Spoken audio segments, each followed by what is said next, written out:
Hi class 12th. Today we are discussed about next topic solution, next topic solubility of gas in liquid. जो हम आज के video lecture में ये पढ़ने जा रहे हैं कि जो solubility of gas है in liquid में. Previous lecture we are discussed about solubility of solid in liquid. Now we are talk about solubility of gas in liquid. Gases dissolve in liquid to form homogeneous solution. It means gases dissolve in liquid to form homogeneous solution. It means जो हमारे पास यहाँ पे क्या होता है कि gases जो dissolve करते हैं किसमें लिक्विड में तो क्या बनाते हैं होमोजीनियस सॉल्यूशन. तो अब now the talk about the factor affecting the solubility of gas in liquid. It means which factor of affecting the solubility of gas in liquid. अब इसमें हम बात करेंगे कि कौन कौन से ऐसे फैक्टर होते हैं जो solubility of gas in the liquid में जो इसको पूरी कंप्लीटली अफेक्टेड करते हैं. ये तो जरूरी नहीं है कि सारे के सारे गैसेस जो होगी वो वाटर में या सॉल्वेंट में इजीली डिजॉल्व हो जाएंगी. उसके लिए कोई ना कोई फैक्टर तो ऐसे होंगे जिसके बेसिस पे हमें ये पता चलेगा कि कौन से ऐसे गैसेस हैं जो सॉल्वेंट में आसानी से डिजॉल्व हो जाती है. तो factor affecting the solubility of gas में first factor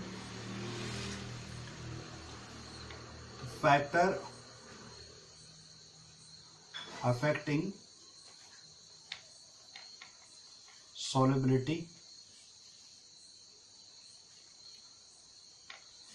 gas in liquid.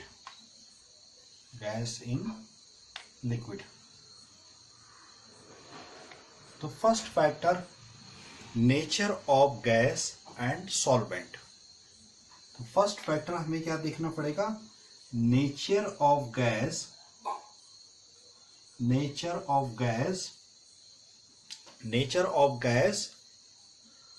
and the solvent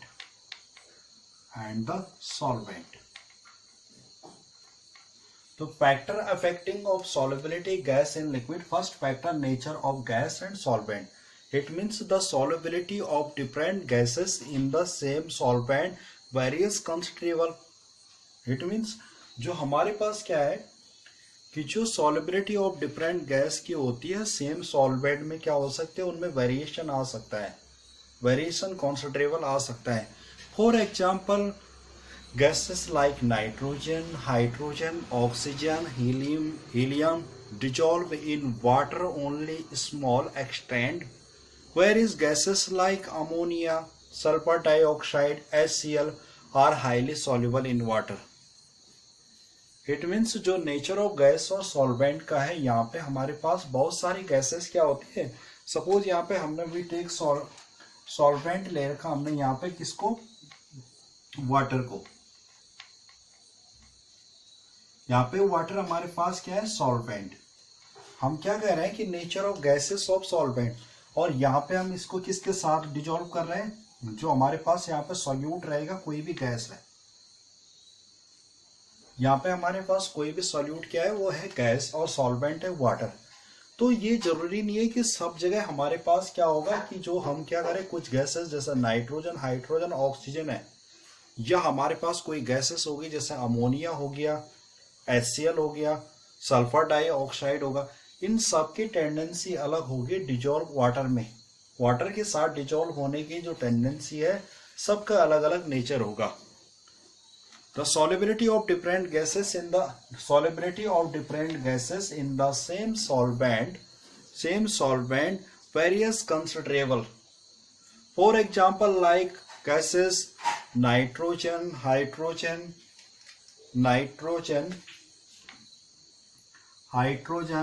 oxygen और helium. तो फॉर एग्जाम्पल नाइट्रोजन हो गया, आपके पास हाइड्रोजन हो गया, oxygen and heliums dissolve in water only small extent. यहाँ पे क्या होता है, जो हमारे पास नाइट्रोजन, हाइड्रोजन और ऑक्सीजन और हीलियम होते हैं, ये वाटर के सॉल्वेंट बहुत लाइट होते हैं, इतनी बहुत लिटिल अमाउंट्स में। और virus the other gases suppose that HCl, यहाँ पे हमारे पास गैसेस में कौन से आ जाए, HCl, sulphur dioxide, SO2, ammonia और कौन सा अमोनियम ले सकते हैं हमारे पास यहाँ पे, और SO2 हो गया, HCl, SO2 और अमोनिया जैसी गैसेस क्या होती है, ये यहाँ पे वाटर के साथ इजीली डिजोल्व हो जाते हैं।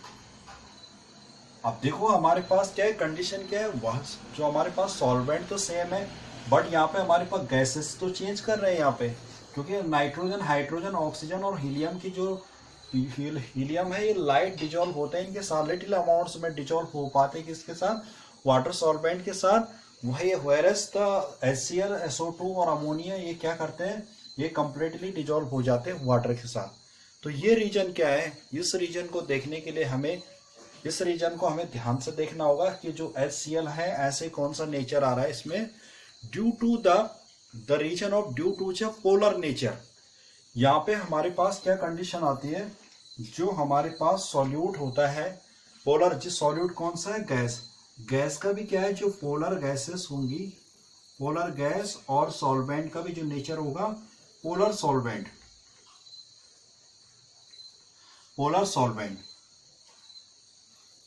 इट मीन्स जो यहाँ पे हमारे पास HCl होगा, HCl जो हमारे पास होगा, तो HCl यहाँ पे क्या देगा, सपोज HCl हमारे पास क्या है, पोलर नेचर रखता है। HCl हमारे पास क्या करता है, पोलर नेचर रखता है, यहाँ पे पार्शियली पॉजिटिव और पार्शियली नेगेटिव। और आपको पता है कि वाटर क्या करता है, हमें पता है, क्योंकि वाटर क्या करता है, वाटर क्या होता है, हमेशा परमानेंटली पोलर सॉल्वेंट है। तो वाटर हमारे पास क्या होती है, परमानेंटली पोलर सॉल्वेंट है, यानी कि जो हाइड्रोजन होगा पार्शियल पॉजिटिव, इस वाले पे पार्शियल पॉजिटिव और ऑक्सीजन पे पार्शियल नेगेटिव। अब यहाँ पे क्या होगा, यहाँ पे जो हमारे पास हाइड्रोजन और यहाँ पे Cl माइनस और नेगेटिव और पॉजिटिव के बीच में क्या होगा, बॉन्ड फॉर्म होगा, इनके बीच में इंटरेक्शन होगा, फोर्स ऑफ अट्रैक्शन होगा यहाँ पे। तो हमारे पास क्या हो रहा है, हाईली सॉल्युबल हो जाएंगे वाटर से, क्योंकि इसमें क्या, due to the reason of polar nature. यहाँ पे जो हमारे पास HCl हो गया और HCl के साथ हमारे पास HCl हो गया, SO2 हो गया, अमोनिया हो गया, ये सारी के सारे गैस है, यहाँ पे क्या कर रही है, पोलर नेचर के कारण, due to the polar nature के कारण क्या होती, कंप्लीटली हाईली सॉल्युबल होती, किसके साथ, वाटर के साथ। जबकि हमारे पास नाइट्रोजन, हाइड्रोजन, ऑक्सीजन और हीलियम, इसमें पोलर नेचर ये क्या है, नॉन पोलर नेचर होने के कारण ये वाटर के साथ कंप्लीटली सॉल्युबल नहीं हो सकते हैं। तो now talk about to next factor affecting temperature.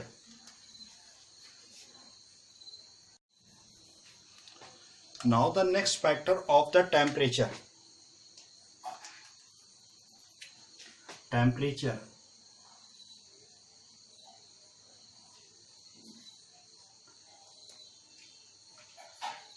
तो टेम्परेचर में देखते हैं, जब solubility of gas decrease with increase in temperature। तो solubility of gas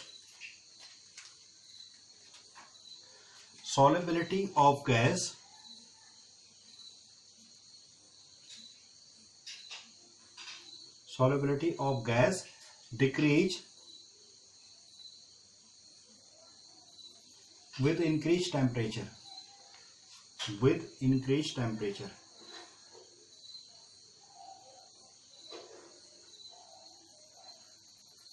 it means यहाँ पे क्या होता है कि जो सॉल्युबिलिटी ऑफ गैस होती है, जो हमारे पास जैसे जैसे हम टेम्परेचर को इंक्रीज करते हैं तो सॉल्युबिलिटी ऑफ गैस क्या हो जाती है, डिक्रीज हो जाती है। इट मीन्स टेम्परेचर बढ़ाने पे हमारे पास, टेम्परेचर जैसा जैसा हम यहाँ पे बढ़ाएंगे, टेम्परेचर बढ़ाने से सॉल्युबिलिटी जो होती है वो इंक्रीज हो जाती है। जो सॉल्युबिलिटी होगा, जैसा हम टेम्परेचर बढ़ाएंगे तो सॉल्युबिलिटी डिक्रीज हो जाएगी, और टेम्परेचर कम करेंगे तो सॉल्युबिलिटी इंक्रीज हो जाती है। तो यहाँ पे देखते हैं,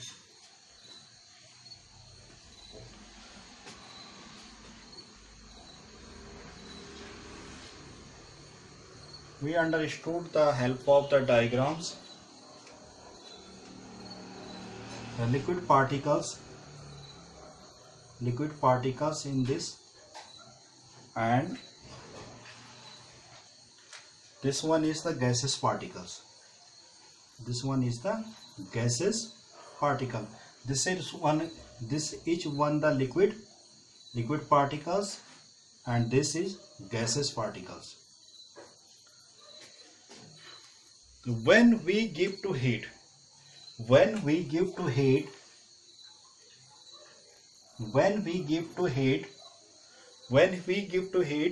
the kinetic energy of gaseous particle increase. Then we give to heat, kinetic energy of gaseous particles increase. It means जैसे ही हम लोग क्या करते हैं, यहाँ पे हमारे पास क्या है, लिक्विड सरफेस हो गया, यहाँ पे गैसेस पार्टिकल्स है, ये डिजोल्व हो रखे हैं. तो जैसे when we give to heat, जैसे हम लोग क्या कर रहे हैं, इसको हीट देते हैं, तो kinetic energy of gases particle increase. यहाँ पे जो होती है गैसेस पार्टिकल के बीच में काइनेटिक एनर्जी बढ़ जाती है.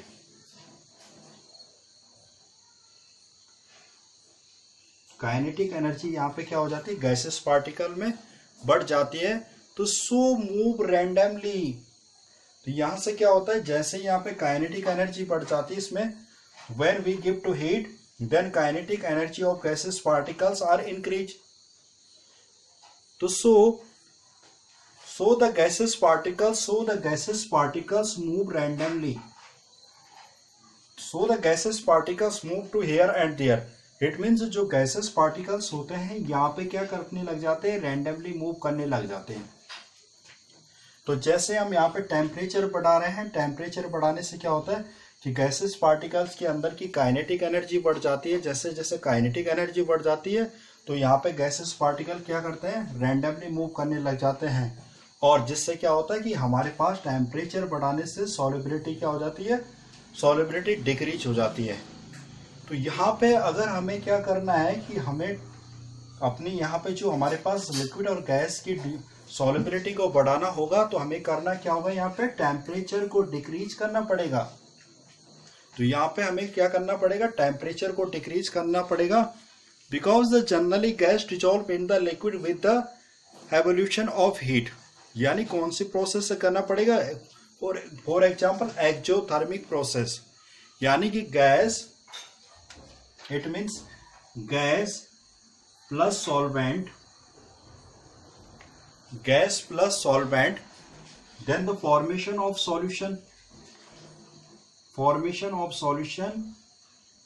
and heat release.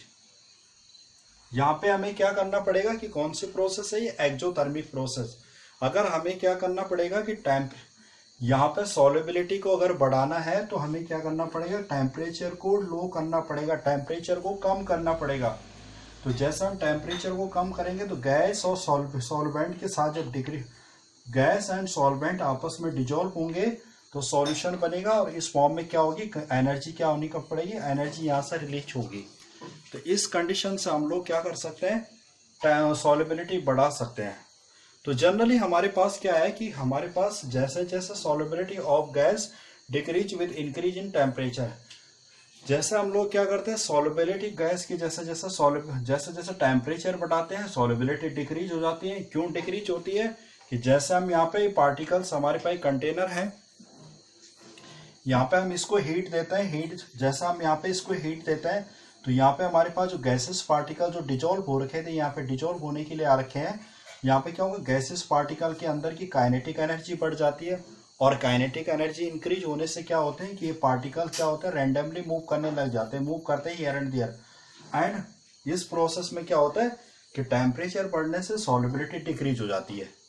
अब हमें क्या करना होगा, अगर हमें इसमें सॉल्युबिलिटी को इसको बढ़ाना है, यहाँ पे सॉल्युबिलिटी को बढ़ाना है तो हमें क्या करना पड़ेगा, टेम्परेचर को लो करना पड़ेगा. तो टेम्परेचर लो करने के लिए हम क्या करते हैं कि जैसे उसको टेम्परेचर लो करने के लिए हम लोगों को क्या करना पड़ेगा, एवोल्यूशन ऑफ हीट करना पड़ेगा. यहाँ से हमें क्या करना पड़ेगा, हीट को इवॉल्व करना पड़ेगा. तो गैस प्लस सॉल्वेंट बनेगा सॉल्यूशन एंड हमारे पास यहाँ से क्या होगी, हीट को रिलीज करना पड़ेगा, एवोल्यूशन ऑफ हीट करना पड़ेगा, यहाँ से हीट को कम करना पड़ेगा। तो इस तरह से हमारे पास क्या होता है, जो सेकंड थिंग्स है, जो कौन कौन फैक्टर अफेक्टिंग होता है, टेम्परेचर।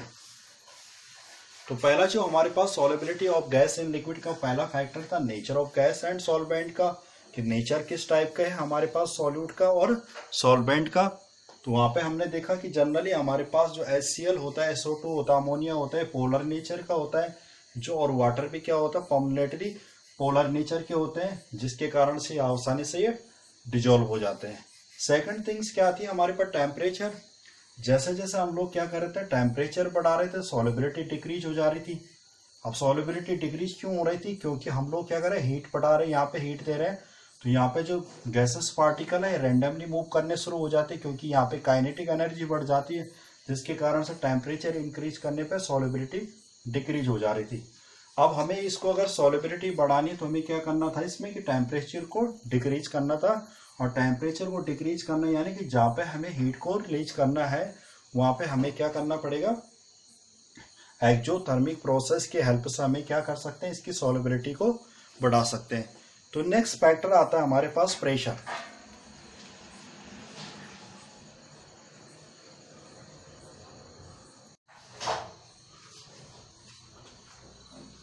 तो नेक्स्ट इफेक्ट हमारे पास है प्रेशर। तो now talk about to pressure, effect of pressure.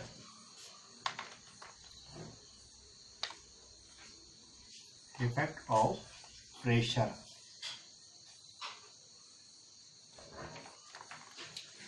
The solubility of gases increase with increase the pressure.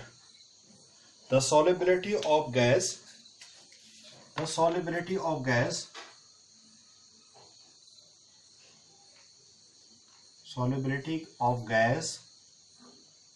increase with increased pressure.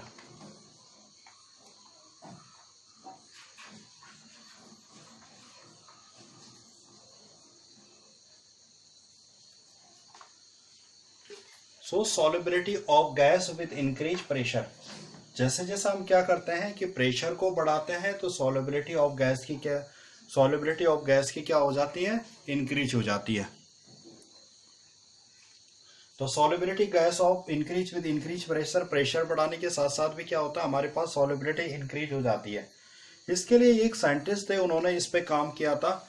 William Henry made the systematic study of the solvent of gas in liquid. जो यहाँ पे क्या थे, एक William Henry थे, William Henry ने यहाँ पे क्या किया था, जो हेनरी का लॉ जिन्होंने दिया था अपना, इसमें काम किया था विलियम हेनरी ने।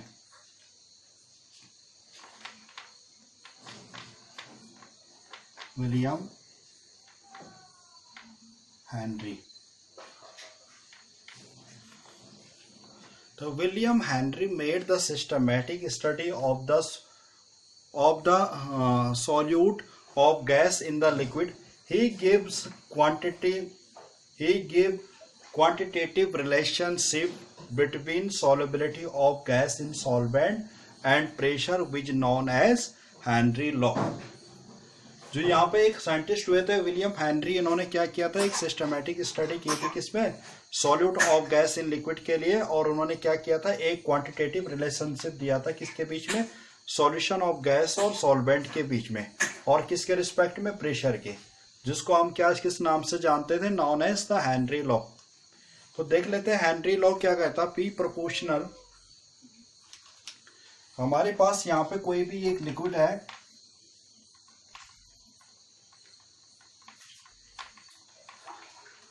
और इस लिक्विड में क्या है, गैसेस पार्टिकल्स है हमारे पास। यहाँ पे गैसेस पार्टिकल है, सॉल्यूशन है ना गैसेस और लिक्विड का, क्योंकि we are study about to the solubility of gas in liquid.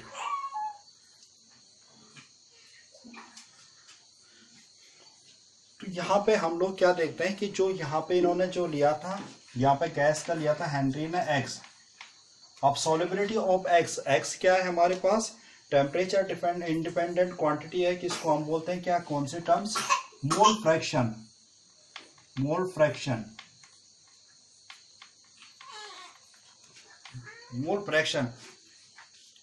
तो यहाँ पे अकॉर्डिंग टू हेनरी के अकॉर्डिंग चलते हैं, we take the concentration terms of x mole fraction. यानी यहाँ पे जो हेनरी ने क्या टेक लिया था, we take the concentration terms of mole fraction x, x it means mole fraction. तो P proportional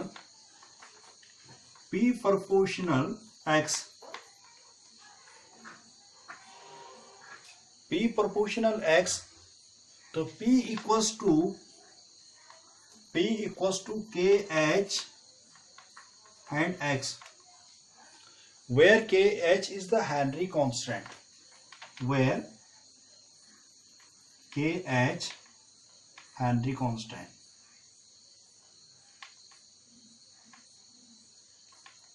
where KH is Henry constant, P the solubility and X mole. The X is the mole fraction of gas in liquid. X is mole fraction of gas in liquid. According to Henry, the partial pressure of gas, the partial pressure of gas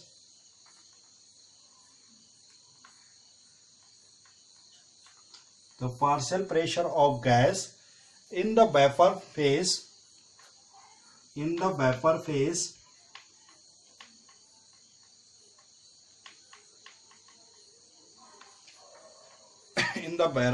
phase is directly proportional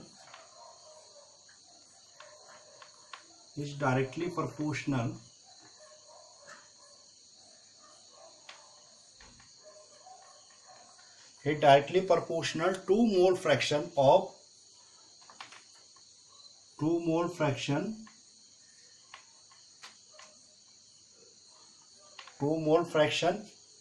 of gas in the solution.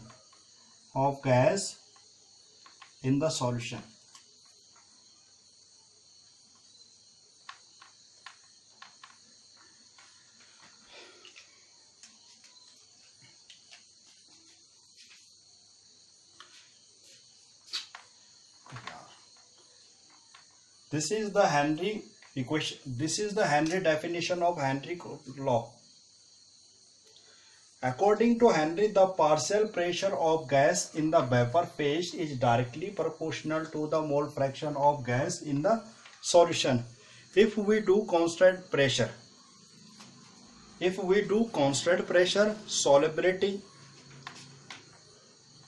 यहाँ पे अगर हम क्या करें, if we do constant pressure, pressure को क्या करें, constant करते हैं। यहाँ पे यदि हम क्या करते हैं, यहाँ पे प्रेशर को कांस्टेंट करेंगे तो यहाँ पे क्या होता है, सॉल्युबिलिटी जो पढ़ते आ रहे हैं हम लोग, सॉल्युबिलिटी डिक्रीज होती है। टेम्परेचर अगर टेम्परेचर को हम क्या करते हैं, इंक्रीज करते हैं। अगर हम क्या करते हैं, यहाँ पे प्रेशर को कांस्टेंट करते हैं तो यहाँ पे क्या होता है, सॉल्युबिलिटी डिक्रीज होता है और टेम्परेचर बढ़ाने पे। तो यहाँ पे दूसरा टर्म्स आता है सॉल्युबिलिटी। एक्स क्या रिप्रेजेंट कर रहा है हमारे पास यहाँ पे, सॉल्युबिलिटी। तो एक्स डायरेक्टली प्रोपोर्शनल 1/KH, जो यहाँ पे क्या होगा, जो यहाँ पे हमारे पास क्या होगा, जो एक्स क्या होगा, 1/KH हो जाएगा। if we increase the KH, the solubility of X decrease.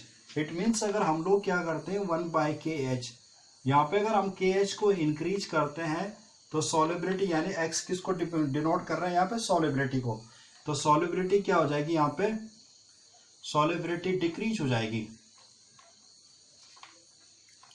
तो यहाँ पे हमारे पास क्या हो जाएगी, सॉल्युबिलिटी डिक्रीज हो जाएगी। तो टेम्परेचर डायरेक्टली पर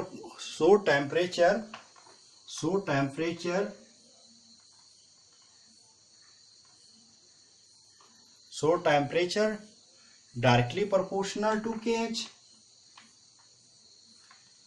यहाँ पे हमारे पास क्या हो रहा है, जब हम क्या देख रहे हैं कि यहाँ पे सॉल्युबिलिटी बढ़ा रहे हैं तो हमारे पास KH की वैल्यू क्या हो जा रही है, डिक्रीज हो जा रही है। ऊपर वाले में यदि हम प्रेशर को कांस्टेंट रख रहे हैं तो सॉल्युबिलिटी डिक्रीज हो रहा है टेम्परेचर बढ़ाने पे। तो नेक्स्ट वाले में हम क्या देख रहे थे कि जो सॉलिबिलिटी डायरेक्टली प्रोपोर्शनल के एच का, यानी कि के एच को अगर हम बढ़ाते हैं तो सॉलिबिलिटी डिक्रीज हो जाती है। तो यहाँ पे सो टेम्परेचर डायरेक्टली प्रोपोर्शनल के एच, तो हमारे पास यहाँ पे क्या होगा, टी बढ़ाने पे, टेम्परेचर बढ़ाने पे we increase temperature, the value of kh also increase.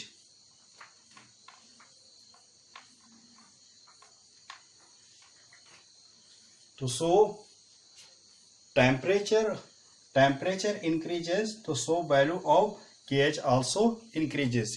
इस तरह से हम लोग क्या कर सकते हैं, हेनरी के जो हमारे पास ये लॉ है, इस लॉ को फॉलो कर सकते हैं।